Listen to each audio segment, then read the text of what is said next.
प्रथम यज्ञ भूखंड धरा पर,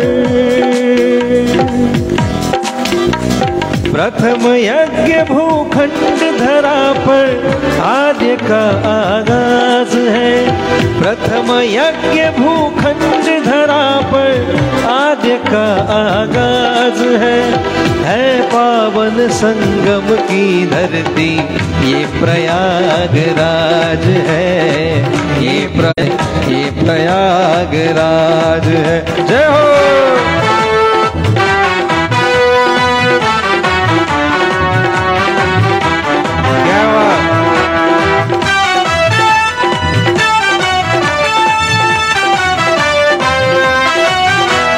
जगत गुरु स्वामी जनार्दन बाबा का हम सबको आशीष है, हम सबको आशीष है। महामंडलेश्वर स्वामी शांतिगिरी जगत गुरु बने हैं, जगत गुरु।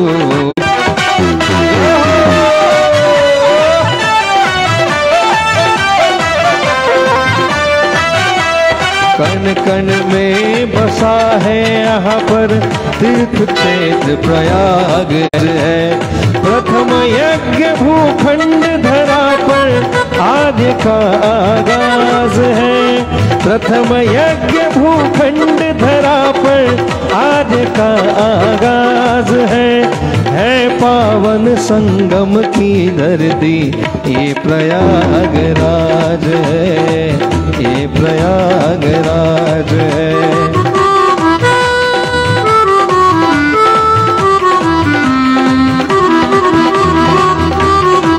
आदरणीय एसडीएम साहब का पूजन विवेकानंद जी महाराज इनके कर कमलों द्वारा हुआ है।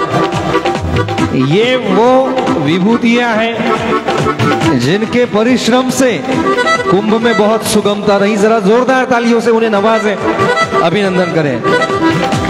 है पावन संगम की धरती ये प्रयागराज है, ये प्रयागराज है।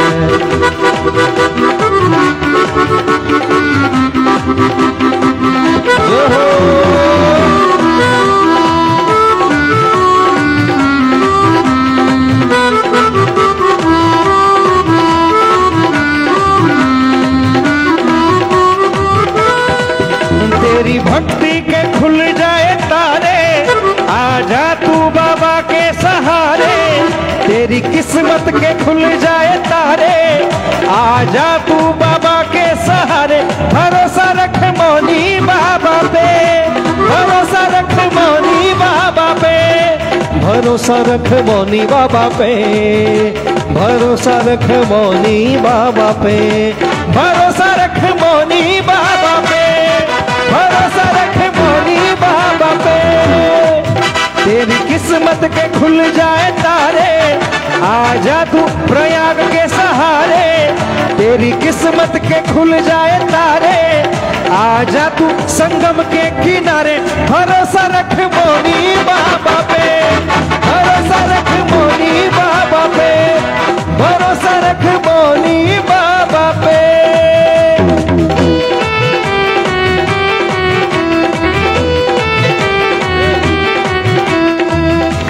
धन्यवाद। पूजन सोहळा संपन्न झालेला आहे। एकदा जरा जोरदार टाळी सर्वांची होऊन जाऊ देत। बसा, आपापल्या जागेवर बसा। सगळ्यांनी बसून घ्या लवकर। काका, ते नियोजन तुम्ही बाबासाहेब भाऊ बसून करा, बसून।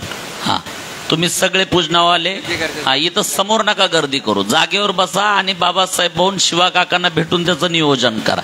कारण पुढचा वेळ आपला बराचसा होतोय, वेळेचा अभाव आहे। लगेच पूज्य बाबाजींच्या सत्संगाला आपण इथं प्रारंभ करतोय। बाबाजींचे आशीर्वाद आपण इथं घेऊ। नाही, एकदा नियोजन करा आणि मग मला सगळी यादी द्या। हा, पाठवा मला लगेच। चला, झालं असेल तर पूज्य बाबाजींच्या सत्संगाकडे आपण सर्वजण यानंतर या ठिकाणी आपण प्रस्थान करू। बाबाजींच्या सत्संगाकडे आपण सर्वजण यानंतर इथं जातोय। बाबाजींचे आशीर्वाद यानंतर आपण सर्वजण इथं प्राप्त करू। धन्यवाद। बसा बसा, खाली बसा आता सर्व, खाली बसा, खाली बसा. सिन्नरकर तुम्ही पण त्याची काका रीतसर त्याची पावती करून घ्यायची. आणि त्याच्यानंतर आपण जाहीर करू. चालू सत्संगामध्ये मौन सांगतेच्या वेळेस आपण बोलू. तर पूज्य बाबाजींच्या आशीर्वचन आपण घेऊ. ताड बसा सर्वजण, व्यवस्थित मांडी घालून बसा.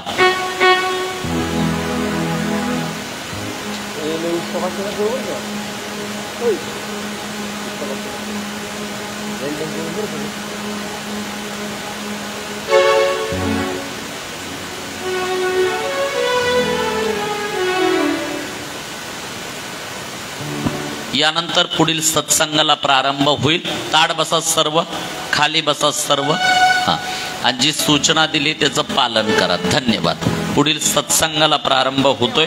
जय बाबाजी.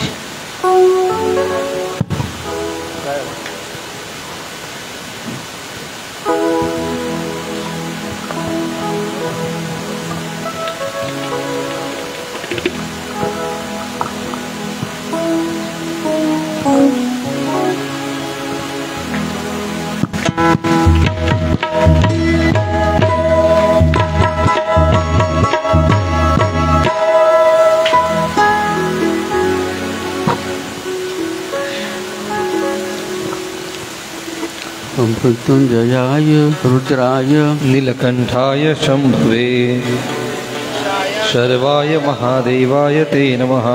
अच्युत केशव विष्णुर्हरि सत्यं जनार्दन हंसो नारायण चैवमेकम्. अष्टकं नाम शुभं केशवं क्लेशनाशाय दुःखनाशाय माधवं. श्रीहरि पापनाशाय गोविन्दमोक्षदायकं.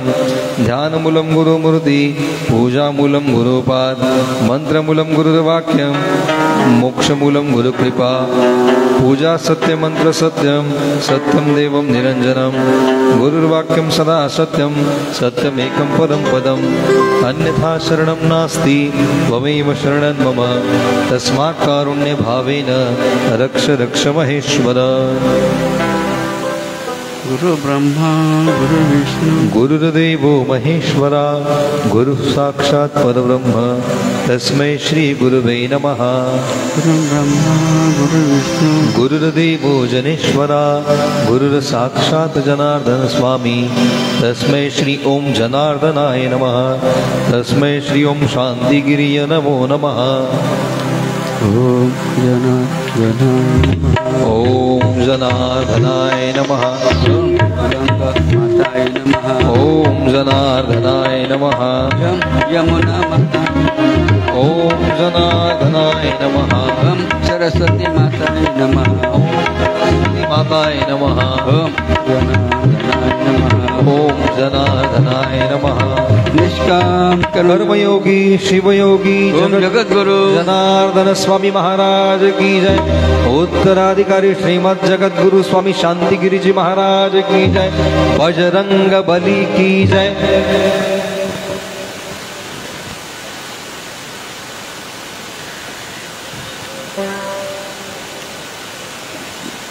संपूर्ण जगाचं बघा काय जगाचं अट्रॅक्शन आकर्षण आहे की हा कुंभमेळा लक्षात घ्या. कारण अनेक देश या पृथ्वीच्या पाठीवर आहेत तर असा सोहळा कुठेही जगामध्ये नाही. एक अनोखी परंपरा का एक अनोखी परंपरा बघा आपल्याला या ठिकाणी पाहायला मिळते. किती संत किती पंथ लक्षात घे, काय साधना लक्षात घे. सर्व भिन्न काय सर्व भिन्न मिळतं आपल्या पाहायचं. इतकं भिन्नता असून सुद्धा माझं सर्व एका ठिकाणी काही सर्व ते सोहळा लक्षात घे. काय वैशिष्ट्य या सोहळ्याचं की. आणि तोही पर्वकाल किती वर्षाने आला 144. बघा 12 तपानंतर. किती तपानंतर 12 तपानंतर. 12 तपान लक्षात घ्या. क्या बात. हां आणि असा 12 तपानंतर हा सोहळा म्हणून आपण किती भाग्यवान आहे की नाही. एवढ्या साधूंचं सांग विचार करा ना. एक साधून दर्शन घ्यायला किती बघा माणसाला प्रयास पडतात. नाथ महाराजांनी वर्णन केलं किती पुण्य जर असलं तर संत दर्शन होतं. ओळीमध्ये नाथ महाराजांनी उल्लेख केला अध्याय नंबर दुसरा वही नंबर 242 लक्षात आहे की कोण म्हणतं म्हण ना किती तिकडे हा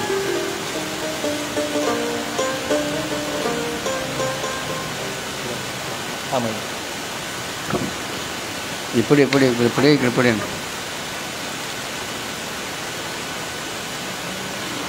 ऐका बरं का संतांचं दर्शन किंवा भेट बघा संतश्रेष्ठ नाथ महाराजांनी सार्थ श्री एकनाथी भागवत अध्याय क्रमांक 2 ओवी क्रमांक 242 या ओवीमध्ये सुंदर असं नाथ महाराज म्हणतात की यामध्ये नाथ महाराज म्हणतात निष्कामता निजदृष्टी अनंत पुण्य कोट्यान कोटी रोकड्या लाभती पाठोवाटी तय भेटोय हरिप्रियांची. अर्थात याचा अर्थ नाथ महाराजांनी असा सांगितलं की माणसाला हरिभक्तांच्या अर्थात संतांची भेट केव्हा होते तर नाथ महाराज काय म्हणतात निष्कामता निजदृष्टी.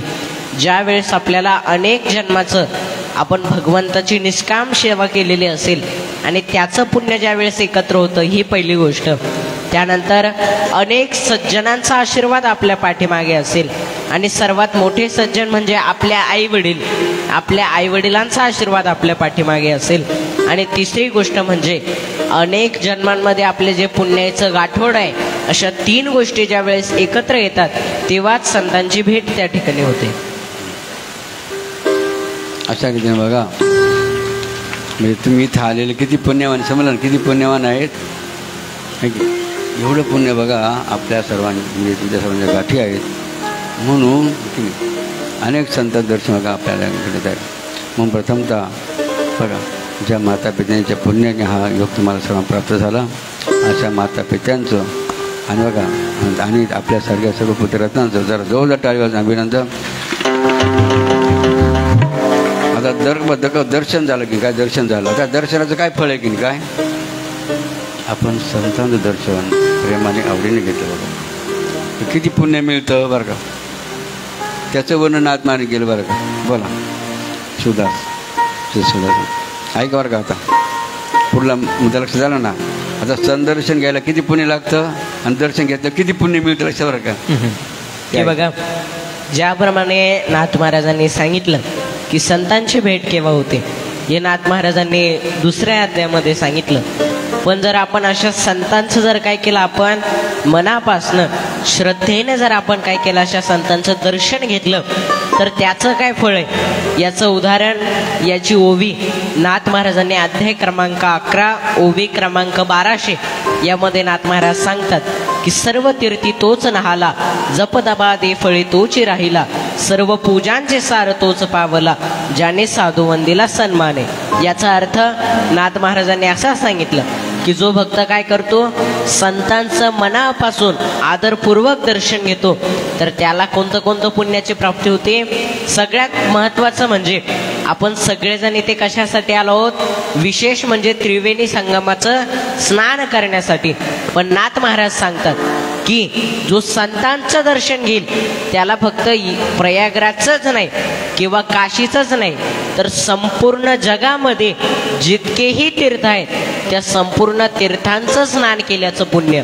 त्यानंतर या जगामध्ये जितकेही वेगवेगळ्या प्रकारच्या पूजापाठ असतील जसं आपल्या इथे यज्ञ चालू आहेत अनेक वेगवेगळ्या पूजापाठ या प्रयागराज नगरीमध्ये चालू आहेत असे जितकेही पूजापाठ असतील त्या सर्व पूजापाठ केल्याचं पुण्य. आणि त्यानंतर जितकेही धर्म कार्य किंवा दान धर्म केल्याचं पुण्य हे सर्व नाथ महाराजांनी फक्त कशा सांगितलं की जो संतांचं काय करतो मनापासनं श्रद्धाभावपूर्वक दर्शन घेतो त्याला एवढं सगळं काय त्या ठिकाणी पुण्याची प्राप्ती त्या ठिकाणी होते. अशा रीतीने बघा पहिलं काय मुद्दा नाथमाने सांगितलं किती पुण्य लागतं दर्शनासाठी. दुसरं काय सांगितलं दर्शन किती पुण्य मिळतं आणि संतांच्या दर्शनामुळे आता तुम्ही सर्वजण ग्रस्त आश्रम आहे की मग तुम्हाला बघा धन्य बघा तुमचा संसार धन्य कशाने होईल बरं का याचं वर्णन आत्माने गेलं बघा. प्रत्येकाला वाटतं माझा संसार कसा झाला पाहिजे धन्य झाला पाहिजे सुखात झाला पाहिजे.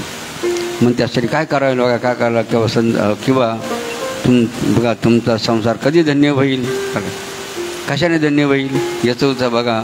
आपण स्वतः दुसऱ्या वहीमध्ये काय सांगितलं, दर्शनाचं काय पण ऐका बरं का. 11 अध्याय नंबर 11 आहे. अध्याय नंबर किती आहे? 11. वही नंबर किती आहे? 1200 आहे की किती? 12. अध्याय नंबर 11 वही नंबर 1200. आणि त्या विनाथ महाराज काय म्हणतात, सकळ तीर्थी तोची नाला, त्याने सर्व तीर्थामध्ये स्नानाचं पुण्य प्राप्त केलं. हां, जपतपादी फळ तोचे राहिला, जपतप अनुष्ठाचं पुण्य त्यांनीच प्राप्त केलं. सर्वपूजांची सार तोची पावला, सर्वपूजांचं बघा फळ त्यालाच मिळालं. कोणाला मिळालं? ज्याने साधू बंधीला सन्मान आदरपूर्वक बघा भक्तीपूर्वक प्रेमपूर्वक दर्शन केल्याने काय बघा फळ मिळतं याचं वर्णन आत्मा दिवसाचं केलं. आता तिसरा शेवटचा मध्ये लक्षात घ्या की तुमचा धन्य संसार बघा नाथमान म्हणता केव्हा होईल, बरं का केव्हा होईल, त्यासाठी काय करावं लागेल बघा. याचं उत्तर नाथमाजी भागातमध्ये दिले, लक्षात घ्या. ती भूमिकेत सांगा.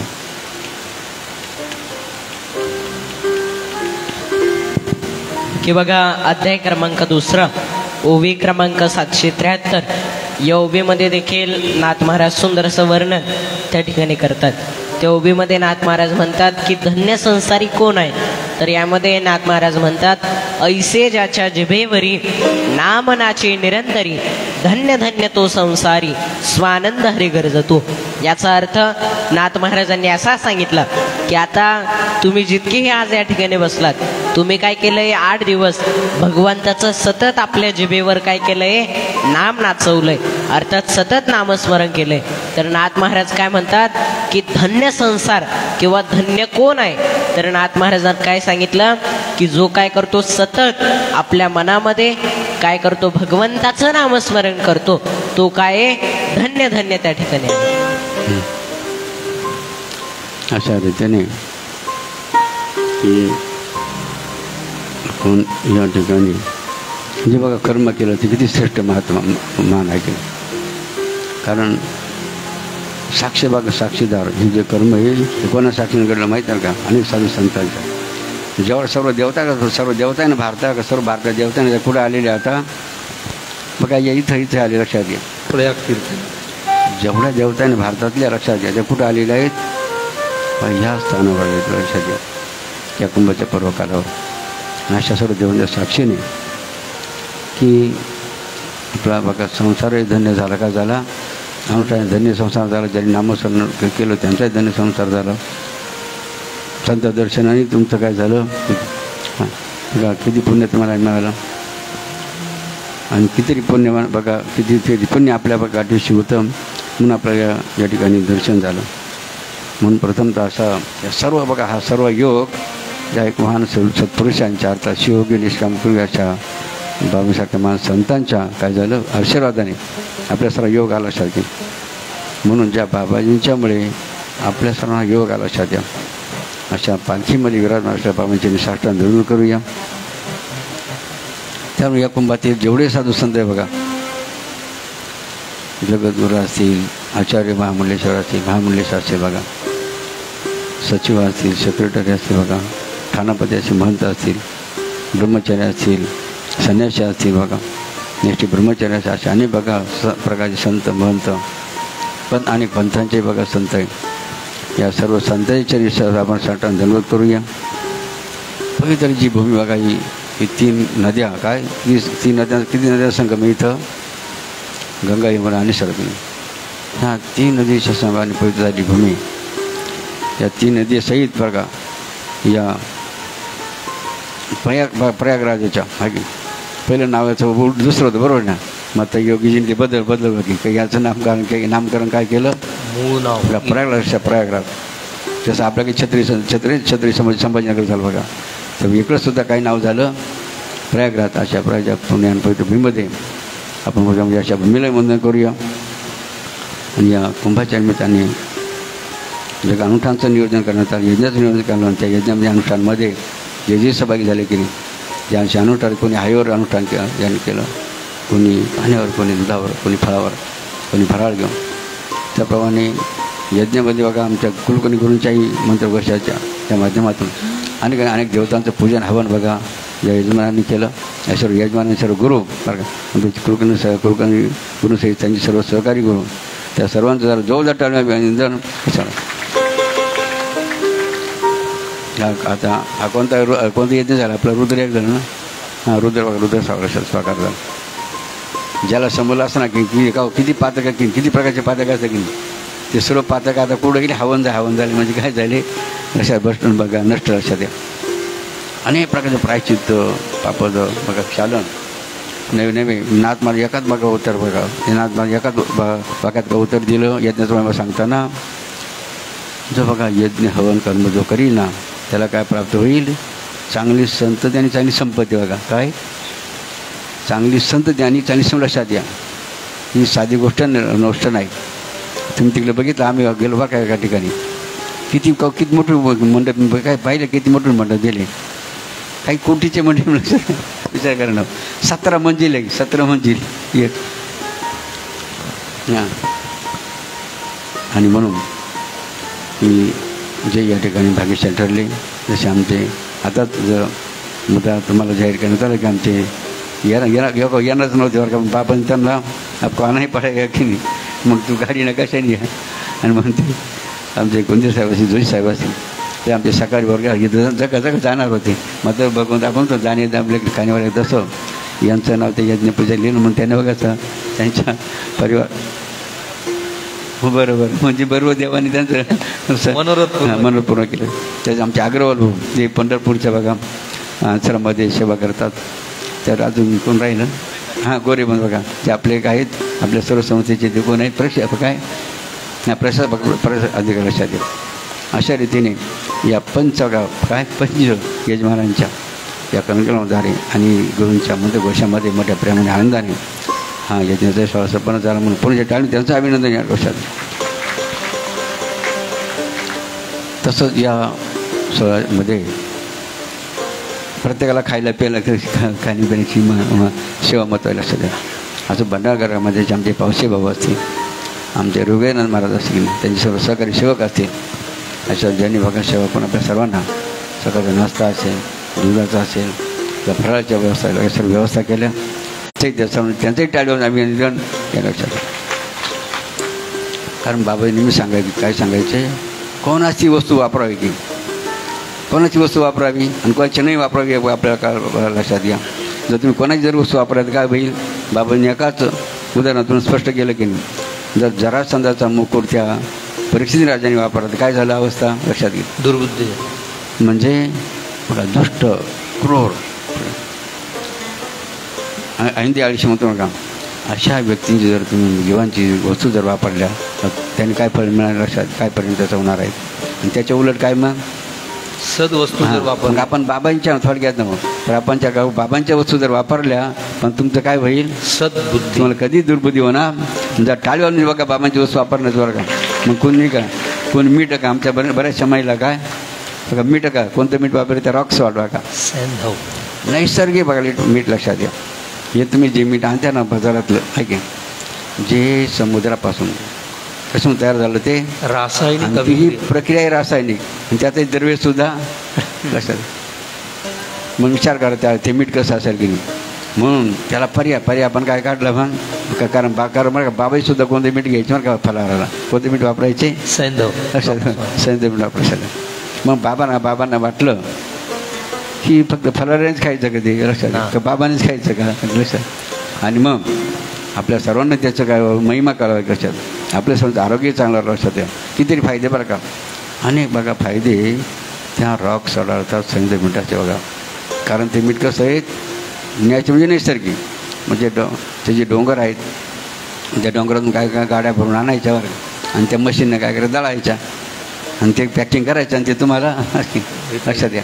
अशा रीतीने बघा नियोजन सुंदर अशा मिठाचं असेल अगरबत्तीचं असेल बघा दंतमंजन असेल की किंवा आणखी कोणत्या वस्तू अगरबत्ती असेल की अगरबत्ती अशा ज्या वस्तू बघा उपलब्ध आपल्या सर्वांना सेवेसाठी केलं बघा इथे बघा. याचं उद्दिष्ट काय आहे उद्दिष्ट काय याचं तुमची सेवा करावी लागतात काय तुम्हाला आरोग्यासोबत धर्माचं कार्य हां आणि आर्थिक त्याचं काय बघा न कळत 2 रुपये तुमचे कशा लागणारे बाबांच्या धर्म कार्य आहे की नाही. एक पुढा घेतला समजा 1 रुपया समजा त्यातला समजा की त्यात उरला समजा शिल्लक राहिला असेल खर्च जाऊन केली तर 1 रुपया कोणाला मिळेल तो बाबांच्या लक्षात म्हणजे नकळत आहे की नाही? म्हणजे तुम्हाला बाबांचे वस्तू वापरायला मिळतात आणि नकळत तुमचा हातभारसुद्धा बाबांच्या कार्याला आर्थिक रूपाने लागतो घ्या असं त्या येतो लक्षात मुद्दा आहे लक्षात. म्हणून या ठिकाणी सर्वांनी बघा काय करायचे विचार करायचा विचार करायचा आहे. कोणाच्या वस्तू वापरायच्या आणि कोणाच्या वस्तू आपल्या जुना आखाड्याचे आचार्य महामंडलेश्वर की नाही हां पिठाची जुना पीठाधीश्वर का जुना पीठाधीश्वर श्री एकादरा महामंडलेश्वर बघा स्वामी उदयसनगी महाराज यांची कथा नाही का आपण बघा आणि ते बोलता म्हणले बघा ते आम्हाला अक्षय तृतीयाच्या दरम्यान किती वर्ष झाले ती बाबाजी 2001-2च्या 1 बहुतेक 20-21 वर्ष झाले 20 हो 25 वर्ष 24 वर्ष बघा त्यांची इच्छा बघा त्याची नियोजन बघा स्वर्ग बघूया जसं बघून इच्छा केली आणि बघितलं त्यांनी जुना आखड्याचं वैभव केली बघा.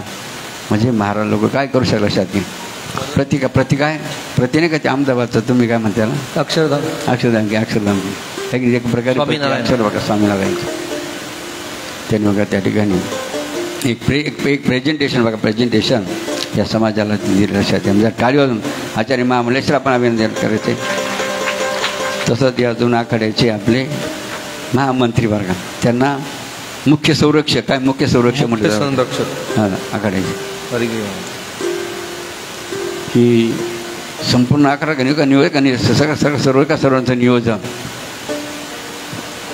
सर्व महामंडलेश्वर किंवा जगद्गुरू असतील किंवा महामंडलेश्वर बघा यांच्याकडून काय करायचं बघा त्यांचं संपूर्ण वर्ग लक्षात कम्प्युटर यांना काय करायचं लक्षात का सांभाळायचं लक्षात ते सुरक्षा करायची आणि काय बघा त्यांच्या मनात आला की आपण तर आले देवाजीच्या मना जसं आलं बाबाजींच्या मना त्यांना बुद्धी प्रेरणा समजा बाबाजीने कदाचित त्यांना बुद्धी दिली हरिगिरी महाराजांना काय बुद्धी दिली असेल विचार करा. आणि सर्व 16 मग आता जो घडला 16 कोणता 16 घडला जगद्गुरु पट्टाभिषेक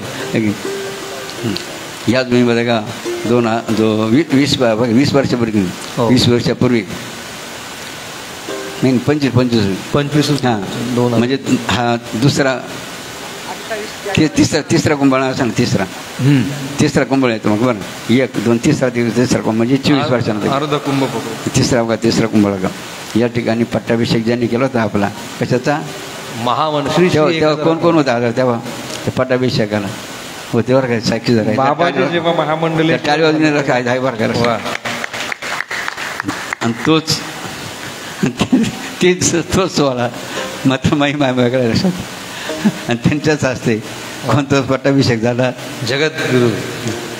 कारण काय बाबांना विशेष काय वाटतं माहिती आहे का कारण आपण बाबाजींना सुद्धा काय म्हणतो जगद्गुरु ओम जगद्गुरु जनार्दन ओम जगद्गुरु जनार्दन. मग बाबाजीने विचार केला आपल्याला सर्व काय म्हणत्या सांगा ना आपल्या सर्व काय म्हणत्या ओम जगद्गुरु जनार्दन स्वामी महाराज की बरोबर की. मग बाबांनी काय विचार केला असावा की बघा नीट विचार करा कसं लिंक कशी लागू शकते किंवा काय इच्छा बघा बाबांच्या आवश्यक कशात.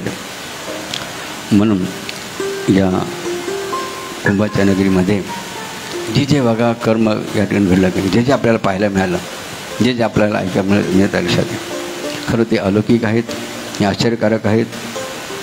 म्हणून सर्व आखाड्याचे जेवढे पदाधिकारी बघा प्रेमगिरी महेश्वर का हरगिरी त्यांचे जर टाळ्यावरून अभिनंदन आणि आपले का शिवगिरी मार्ग राष्ट्रीय अध्यक्ष वर्ग ते उपस्थित बरं का त्यांनी ती सुरुवात केली होती बघा म्हणून त्यांचंही टाळ्यावरून अभिनंदन.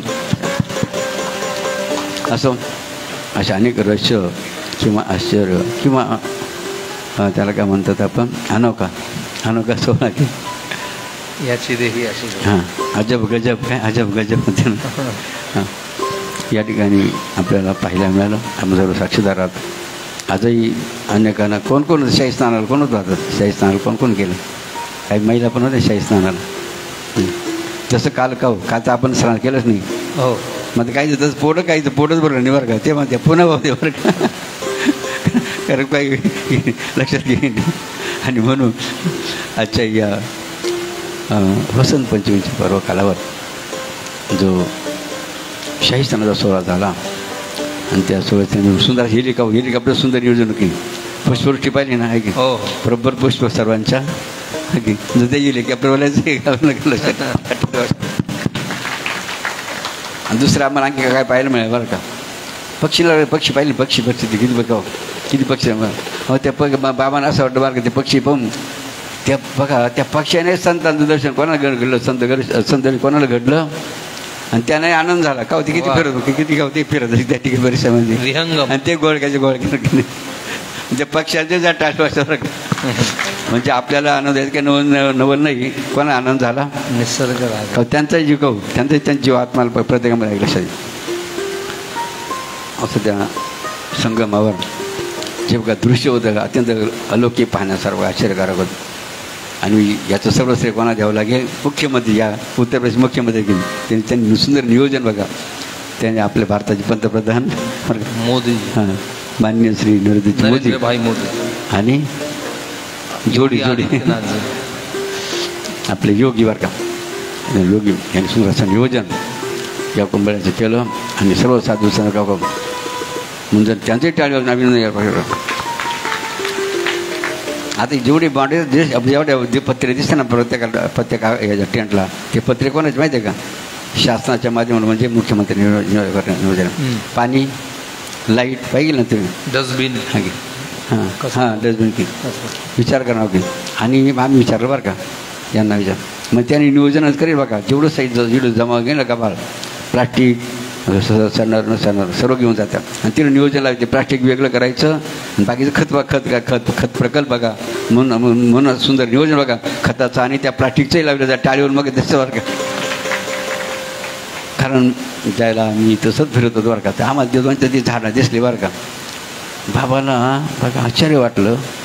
म्हणलं आपण भक्त परिवार दुसऱ्याकडे झाडायला जातो दुसरं सन्मान करायला भारताच्या 500 ठिकाणी जातो आणि आपल्या टेंटमध्ये दुसऱ्याने झाडू मारणं म्हणजे सांगा ना याचा अर्थ काय याचा अर्थ सांगा.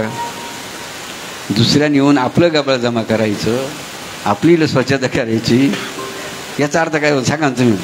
बेइज्जती ना बेइज्जत ही साधी गोष्ट साधी गोष्ट नाही लक्षात घ्या. ही साधी गोष्ट नाही ही आपल्या बाबांची परंपरा काय सन्मान सेवा कोणते काम झालं सेवा भावने बघा काम झालं लक्षात घ्या.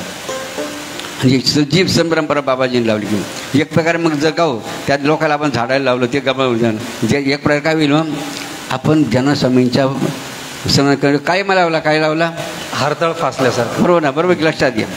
मग आपण कशाला जिवंत राहायचं सांग लक्षात घ्या की मग अत्यंत हा महत्त्वाचा मुद्दा लक्षात बघा. म्हणा कधी आपल्या आश्रमामध्ये बरं का काशीला सुद्धा बघा आम्ही पहिलं बघा गेलो होतो तिथं ते कोणतात गाडी यायच्यावर गाडी यायची दीपा गाडी यायच्यावर गाडी यायची आणि ते दूध सर्व झाडणार याच्यावर लक्षात नगरपालिके लक्षात घ्या. आणि म्हणून आपला बघा आपण या परंपरेसाठी आलेलो आहोत बाबाजींची शान राखण्यासाठी आलेलो आहोत का बाबा बेइज्जत सांगा सांगा कशासाठी आलो सांगा ना. आपण त्यांचा टिळा कशासाठी लावला त्यांची शान राखण्यासाठी त्यांची परंपरा वाढवण्यासाठी का त्या परंपरेला बंद करण्यासाठी किंवा सांगा काळींबासाठी. बघा नीट विचार करावा लक्षात बरं का ही साधी गोष्ट नाही आहेत छोटी गोष्ट आहे मात्र ती अत्यंत बेइज्जत करायला आपल्या सर्वांची बेइज्जत करणारी. मग म्हणून कधीही आपल्या लक्षात ठेवायचं लक्षात घ्या की बाबांच्या या कार्यामध्ये बघा निष्काम सेवेला बाबांनी प्राधान्य दिलं. म्हणून बाबांचं नावच काय निष्काम कर्मयोगी निष्काम कर्मयोगी नुसतं का म्हणायसाठी नाही फक्त तर ती कृती काय ते कार्य बघा करून आपलं आद्य करा करून लक्षात. म्हणून या पुढे यावर लक्षात या बरं का म्हणजे अगोदरच बरं का अगोदरच त्याचं नियोजन लावायचं. ते त्या बघा प्रत्येकाचं बघ सरकारचं खातं बरं का त्यांना सांगून ठेवायचं आम्हाला तुमचं काय तुमच्या आमच्या कोणी आमच्या झाडूवाला येता कामा नाही की अतिरिक्त सेवा नको लक्षात. अशा रीतीने बघा आपली खबरदारी घेणं गरजेचं आहे. त्याचप्रमाणे बघा अनेक मध्ये बघा छोटासा एक मुद्दा आपण या ठिकाणी घेऊया बघा. आता या आखाड्याने आपल्याला कोणती पदवी दिली जगत हे घे. मग जसं बघा एखादा व्यक्ती कलेक्टर बनला, कलेक्टरचं काय काम असतं की कलेक्टरचं काय काम असतं जिल्हा कर्तव्य लक्ष कर्तव्य आणि त्याच पद्धती त्याच प्रोटोकॉलने केली त्या कलेक्टरने काय केलं पाहिजे, काम केलं पाहिजे किंवा राहिलं पाहिजे. तर खऱ्या अर्थाने त्या कलेक्टरचा गरिमा का महिमा पदाची शोभा आहे. प्रदेशावर मग त्याप्रमाणे आखाड्याने आपल्याला काय दिलं समजा की बरोबर. मग आपण सुद्धा काय केलं पाहिजे, मग आपण काय केलं पाहिजे, त्या पदाची त्या पदाला पायंदळी तोडवायचं का नाही. मी नका नीट लक्षात या केली. म्हणून प्रत्येकाने बघा आपलं कर्तव्य काय, प्रत्येक गोष्ट महिमा का बघा लक्षात घेणं फार आवश्यक आहे. हा बघा म्हणतात पहिल्यांदी कडू नंतर गोड. आपल्याला आधी गोड नंतर कडू काही द्या काही कामाचं लक्षात आहे. म्हणून कोणती गोष्ट करताना ती कशी पाहिजे, आधी कडू नंतर लक्षात. मनाच्या या शांततेच्या प्रसंगी आपण खरोखर अत्यंत आनंदाने प्रेमाने या ठिकाणी उपस्थित झालात आणि खरोखर आपल्या सर्वांनी आपलं धन्य गाव अनुष्ठान करण्याचं गाव किती धन्य जीवन झालं की नाही. विषय त्यात मग आणखी वर्ग आमच्या ज्याने व्यसन दिलं व्यसन होते बसला उभे बरोबर, ज्याने व्यसन होते त्यांनी जागे बरोबर. पुन्हा तुमचं दर्शन घेऊ द्या बाबांना. हो ज्यांना व्यसन होतं इथं आल्यावर सुद्धा प्रामाणिक जागेवर उभं राहायचं पटक्यानं. आता आपण पुरुषार्थी झालो नव्हतो. आपल्या आता काय हां आपल्याला काय जाता हिम्मत चाहिए सच कहने की. हां इथं येण्याआधी आम्हाला व्यसन होते. बरं का महिलांनी सुद्धा मिश्रीचा असेल किंवा सुपारी असेल भारत का बायांना अनेक व्यस्त असतं बरं का. त्या बायांनी सुद्धा बरं का लक्षात घ्या, इथं तुम्ही आल्या आणि पुन्हा मिश्री वगैरे करायच्या यासाठी या सोहळा नाही लक्षात घ्या. कारण म्हणतात तीर्थावर गेलो होतं काहीतरी सोडावं लागतं. काय केलं होतं, काय सोडायचं, दुर्गुण केली. वाईट गोष्टी सोडण्यासाठी बघा तीर्थयात्रा असते आणि चांगलं घेऊन जाण्यासाठी बघा हा सोहळा असतो.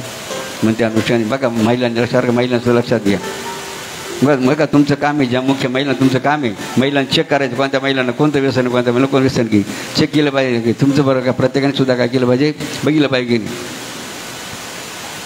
आणि बघून आपण त्याला काय इंटिमेशन दिली पाहिजे लक्षात घ्या. आणि त्या अनुषंगाने बघा आता तुम्हाला फ्रेश वाटलं का नाही, की तुम्हाला पुन्हा चालू करायची इच्छा आहे, मग वर बोट करा ना, आपलं वर दोन्ही हात वर करा. मग बाबाला समजेल तुम्हाला आनंद झाला बरं का, व्यसन सोडलेलं आहे. तर टाळीवर वर गेलं बरं का, व्यसन मुक्त अखिल. आता पहिले यांना जड गेलं म्हणजे काय झालं, कडू झालं की सुरुवातीला. मग आता कशी झाली, आता गोड झाले गोड होणार.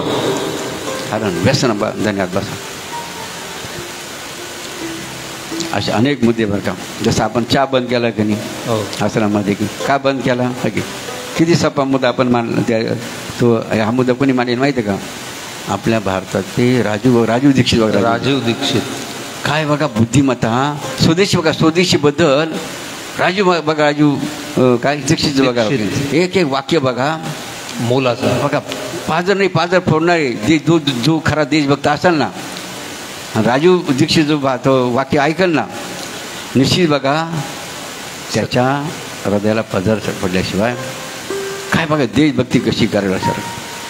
आणि म्हणून त्या अनुषंगाने ज्यांनी बघा उभे राहा बरं, ज्यांनी चहा बंद करेल आतापर्यंत, आम्ही चहा घेतच नाही, उभे राहा ना. आणि बघा, आणि आता यापुढे आम्ही घेणार नाही सुद्धा, यापुढे सुद्धा घेणार नाही बरं का. आम्ही काय करणार, फक्त दूध घेणार, ड्रायफ्रूट घेणार, फळं घेणार, इतर घेणार, मात्र चहा घेणार नाही. त्यांनी जागी उभे राहा. आणि ज्यांनी पहिला चहा सोड त्यांनी पण उभे राहा बरं का. जर टाळी वाजून बघा या भक्तांना बघा, not drink tree only drink milk and otherwise dry fruits बरं का. ठीक आहे सर, धन्यवाद. आता बाकीच्यांना सांगा बरं का, त्या बिचाऱ्या अजून त्यांना समजणं, त्यांना ते सवय लागेल आहे की, त्याच्यामुळे ते लोक सुटन त्यांच्याकडून. मात्र प्रयत्न जर केला ना, निश्चित बघा तुम्ही जर राहिले आणि प्रयत्न जर केला ना, निश्चित आम्हाला खात्री आहे, निश्चित तुम्हाला एक दिवस तुमच्या अक्षा असा उगवेल, तुम्हाला चहाचा कंटाळा येईल आणि तुम्ही काय मागाल, दूध असो बस. आपल्या आता मौनाची सांगतेकडे जात असताना प्रथमतः बघा पुनश्च आपण या ठिकाणी खरं बघा हृदयाला आणखी बघा पाजर फुटणारे बघा व्रत बघा. म्हणजे कोणतं व्रत आहे, हवेचं हवेवर महिला पुरुष त्यांनी हवेवर अनुष्ठान केलं. हवेवर अनुष्ठान केलेले महिला पुरुष समोर या.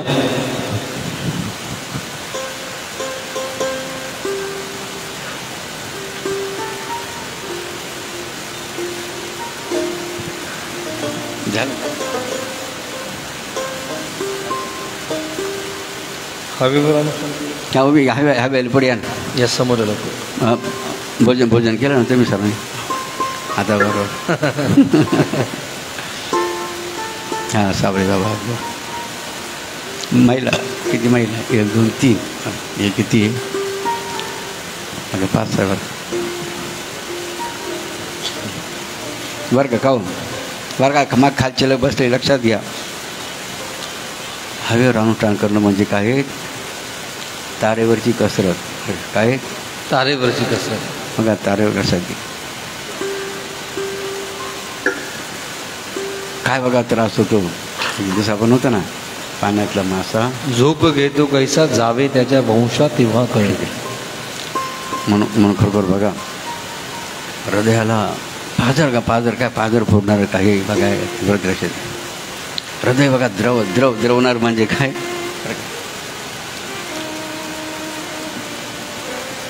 म्हणून बघा यांच्या श्रद्धेचं यांच्या श्रद्धेला आपण नमन करूया.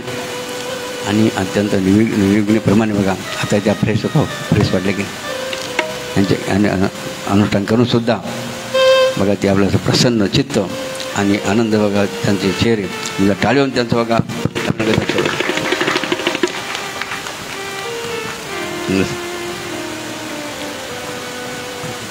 त्यांना पुन्हा त्यांना पुन्हा एक फळ देऊ. एक दे हां ती वाटून घ्यायची सगळं हे वाटून द्या ना.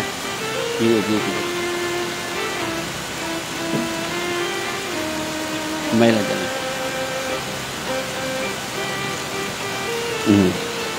हां नित्याने मारा.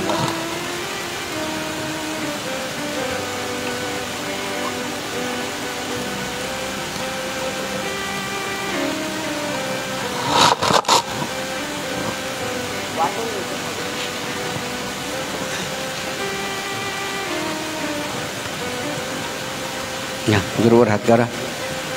यांचं अभिनंदन म्हणून एक छोटंसं गीत गाऊ बघा. येस.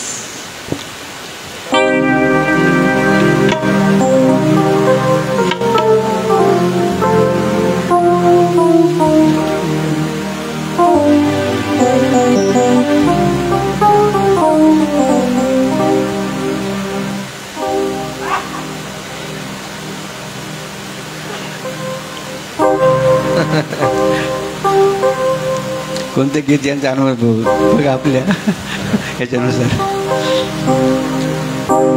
तुझे पाय जैसे गवताचे कुरण. करुण रसाबद्दल बाबाजी बोललेले आहेत आणि म्हणून विचार करण्यासारखी गोष्ट आहे. केवळ बाबाजींच्या भक्तीवर बाबाजींवर श्रद्धा ठेवून 7-8 दिवस अन्नाचा एक कणही न खाता राहणं. मी तर हे म्हणेल की ज्याने भक्तीचा जिव्हाळा तोची दैवाचा पुतळा. दैवाच्या पुतळ्यांसाठी मी हे गातोय. तुझे पाय जैसे गवताचे कुरण त्यात यावे मजला भाग्याचे मरण. नाम तुझे घेता देवा नाम तुझे घेता देवा भागली तहान. माझ्या मन मंदिरी रे तूच भगवान. माझ्या मन मंदिरी रे तूच भगवान. जनार्दन मूर्ती विसरू देह भान. जनार्दन मूर्ती विसरू देह भान. माझ्या मन मंदिरी रे तूच भगवान. माझ्या मन मंदिरी रे तूच भगवान.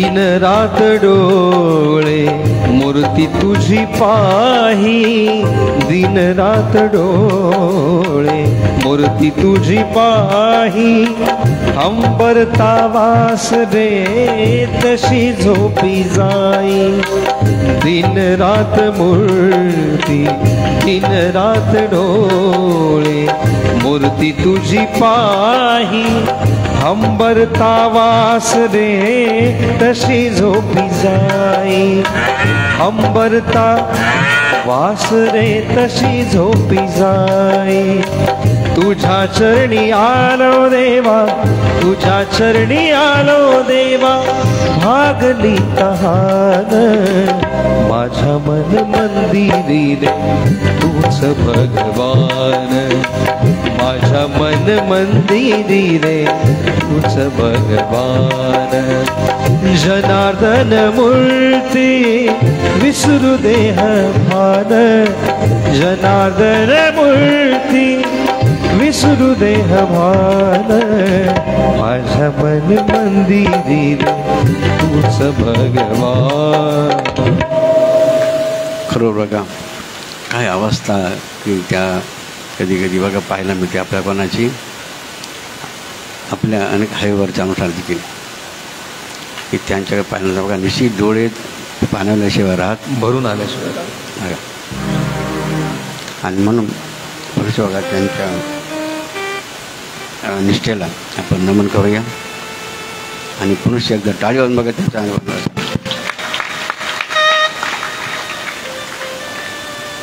असे अनेक बघा भक्त बाबांच्या आपल्या या कार्यामध्ये आहे की नाही, काय निष्ठा काय भाव बघा काय विचार त्यांच्या हृदयामध्ये आपल्याला पाहायला मिळतं. म्हणून असो आता या ठिकाणी पूर्णमदा पूर्णमिदं पूर्णाद पूर्णमुदच्यते पूर्णस्य पूर्णमादाय पूर्णमेवावशिष्यते, सर्वेत्र सुखिनः सन्तु सर्वे सन्तु निरामया, सर्वे भद्राणि पश्यन्तु मा कश्चित् दुःखभाग् भवेत्. हरि ओम शांती शांती म्हणून पुन्हा बघा या आपल्या प्रयागराजच्या कुंभामध्ये बाबांना आठवण आली बघा की शेतकऱ्यांनी काय करायचं, ऑर्गॅनिक सेंद्रिय थोडी सेंद्रिय शेतीला सुरुवात केली पाहिजेत, रासायनिक शेतीकडे जरा कमी काय बघा दुर्लक्ष म्हणजे विषमुक्त अन्न तयार विषमुक्त वस्तू तयार करून बघा काय या भारतमध्ये आशीर्वाद द्यायला पाहिजे. हा पहिला मुद्दा. दुसरा भारतीय संस्कृतीचा आचार विचार काय, कपडेसुद्धा कोणते घातले पाहिजे आपण की कपडे कोणते घातले पाहिजे भारतीय संस्कृती केली नाही तर आपण पाहतो आता कालच्या काही मुलींनी का कोणत्या पॅन्ट घालायला लागल्या मुलीसुद्धा शॉर्ट्स जीन्स पॅन्ट कशाची काय बघा त्याच्यामुळे काय होतं बघा वेगळे प्रकार घडतात कशाची. म्हणून भारतीय संस्कृतीचं दर्शन बघा कपड्याच्या माध्यमातून आपण घडलं पाहिजे. कोणते कपडे वापरले पाहिजे नाही कसं काय बोललं का कोणते शब्द वापरले पाहिजे अशा अनेक माध्यमातून भारतीय संस्कृतीचं दर्शन कसं घडेल हा बघा आपण प्रत्येक विचार करावा. विदेशीला काय करा आपण हाकल नका नेहमी हाकलण्याचा प्रयत्न करा. अनेक माध्यम बघा संकरित गायच्या माध्यमातून विदेश देशाच्या आपल्या ड्रेसच्या माध्यमातून शब्दाच्या माध्यमातून अशा अनेक माध्यमातून बघा जी भारतीय परकीय आपल्यामध्ये आचार विचार गोष्टी ना बघा त्या अत्यंत कसे आहेत बघा डेंजर आहेत. भोगवाद बघा बेईज काय करणार बेइज्जत करणार बघा ते विषय आहेत. आणि या महाकुंभाच्या निमित्ताने हे मुद्दा सर्वांनी लक्षात द्यायचा आहेत की स्वदेशीचा स्वीकार आणि विदेशीचा धिक्कार बरं असं हा एक मुद्दा या निमित्ताने आपला लक्षात आपण ठेवली. भारत मातेच्या या ठिकाणी काय करू आपण विनंती करूया आणि आपल्या सख्याची सेवा करा मरेपर्यंत काय करा सख्या आईची सेवा आपल्या सख्याची सेवा करा. आपल्या माता बहिणीची काय करा मरेपर्यंत बघा त्याला सांभाळा. दररोज त्यांचं काय करा दर्शन आणि त्यांचा आशीर्वाद आपण प्राप्त करा. हा जर आपण बघा या ठिकाणी आचार विचार ठेवला निश्चित बाबांना वाटतो बघा की तुम्हाला काहीतरी जन्माला बघा ते सार्थक झालं किंवा समाधान झालं असं बघा वाटल्याशिवाय राहणार नाही. म्हणून हाही बघा विचार या आमच्या निमित्ताने सर्वांनी बघा लक्षात घ्यायचं बघा. आणि सर्वात दुसरं बघा मर्यादा शेवटचा मुद्दा मर्यादा प्रत्येकाने आपल्या मर्यादेचं पालन करायचं. म्हणतो ना, पायीची वाहनं पायीचं बरे. पायीची वाहनं. जसं बघा संतांशी बोलताना कसं बोला बरं क्या का, महाराजांनी सुद्धा बोलताना कसं बोला की प्रत्येकाने बघा आपली मर्यादा म्हणून म्हणतो ना, बाउंड्री लिमिटेशन ज्याला म्हणतात, बाउंड्री ज्याला म्हणतात, ही प्रत्येकाने पाळलं पाहिजे. आणि असं जर प्रत्येकाने म्हणतात की आपापल्या कर्तव्याप्रमाणे पायरीप्रमाणे जर राहिले, निश्चित बघा भारतीय संस्कृतीचं रक्षण होईल आणि तुमची किंमत काय, तुमची बघा प्रत्येकाची किंमत वाढेल, म्हणजे भक्तांची किंमत वाढेल आणि महाराजांची किंमत वाढेल. हे मला सर्वांना लक्षात द्यायचं आहे. आणि सर्व संतांनी सुद्धा बघा बाबाजीने जे पथ्य सांगितले, जे पथ्य बाबाजीने सांगितले ना, सर्व संतांनी सुद्धा आणि गरजूनसुद्धा बाबांनी काय सांगितले, परदारा. मग तुम्ही लोकांनी काय करायचं आहे, परदारा त्याग म्हणजे काय, श्रीराम प्रभूसारखं राहायचं. अगदी एक पत्नी एक मला म्हणतात श्रीराम प्रभूसारखं तुम्ही काय संसारामध्ये राहायचं. मी इतर महिलांना म्हणजे ज्या स्त्रीवर तुमचा विवाह झाला आहे ते स्त्री सोडून इतर स्त्रियांना काय म्हणायचं, माता भगिनी म्हणायचं. याला म्हणतात परदारा त्याग. आणि यांनी सर्व संतांनी काय करायचं, सब माता आहे, काय सब माता, बघा सब माता आहे. म्हणून बघा बाबाजींनी कोणतं पथ्य पाळलं, नॉट टच वुमेन लेडीज. किती सुंदर का महत्त्वाचं बाबाजींनी पथ्य बाबांच्या भक्ती मार्गामध्ये संतांसाठी लक्षात ठेवलं. ते पण आणखी काय सांगितलं, परदन फुकटचे कधी घ्यायचं नाही, फक्त अष्टाध्यायाचं हाही मुद्दा तुम्ही सुद्धा तुमच्यासाठी. तिसरा परनिंदा नाही, परान्नाचा. संत सुद्धा काय शेवटी एक हाताने आपल्या आश्रमातले काय एक हाताने वापरत आश्रम सेल्फ कुकिंग. मग ते दुसऱ्याचं काही घ्यायचं बरं का शेणी. आणि तुम्हाला काय नास्तिकाची गरज खायची बघा, तो आल परवानगी मध्ये फक्त वरच खायचं. यांनी नास्तिकाची आश्रमातला आणि स्वतः बरं का लक्षात आहे. असे अनेक महत्त्वाचे नियम पथ्य बघा जे बाबाजीने सर्वांना अनेक जीव तोडून तळमळीसाठी आधी केले, मग सांगितले. विचार करणं, ज्या संतांनी आपल्या जीवनामध्ये शेवटच्या श्वासापर्यंत नियम पाळले की विधीचा विचार करू ना, किती नियम पाळले. विधीचा नियम पाळला, फराळाचा नियम पाळला, स्त्रियांना दूरदर्शनाचा नियम पाळला, दररोज श्रमदानाचा नियम पाळला, कितीतरी नियम बघा बाबांना जीवन पाळशाली. शेवटचा नियम परनिंदाचा त्याग. हां, मग आपलं कर्तव्य काय आहे, गेले संत याच वाटे आपण जाऊ त्याच वाटे. म्हणजे संतांनी भूमिका या ठिकाणी घेतली पाहिजेत. आणि निश्चित बघा अशा रीतीने जर आपण या ठिकाणी आचार विचार समाजामध्ये प्रेझेंट केले, जसे बाबांचाही गौरव का आता इथपर्यंत गौरव झाला, आता पुढचं काय गाऊ. आणखी आमच्या संतांनी जर आणखी जर याच्यात तर आणखी जर वाढ केली तर आपल्याला देव काय कोणत्या उंच पदावर नेऊन पोहोचेल. म्हणतो न तद्भासायचे सूर्य नसे सांगो न पावं का, येतो त्यांनी होते तद्धाम परमेश्वर. गीतेचं तुम्ही त्याचा अर्थ बघा म्हणजे समजेल, लक्षात येईल. असं एक बघा पद तिथं नॉट चॅलेंज. आणि म्हणून ही गरिमा या ठिकाणी निश्चित सर्व संत लक्षात घेतील आणि अधिक गेले मग सांगितले याप्रमाणे वागतील. ही अपेक्षा आपण त्याच्याकडून करूया आणि एक भजन करू सांगतो. नाही आता भजन याला म्हणायला लावायचं ना, मग भजन नंतर करू आपण, आता वेळ जाईल. मौन व्रताची समाप्ती आपण करू, म्हणजे तुम्हाला भजन म्हणता येईल, आरती म्हणता येईल, जय जयकार करता येईल. उपवासाची सांगता तर आपली झालेलीच आहेत. तर मौन व्रताच्या समाप्ती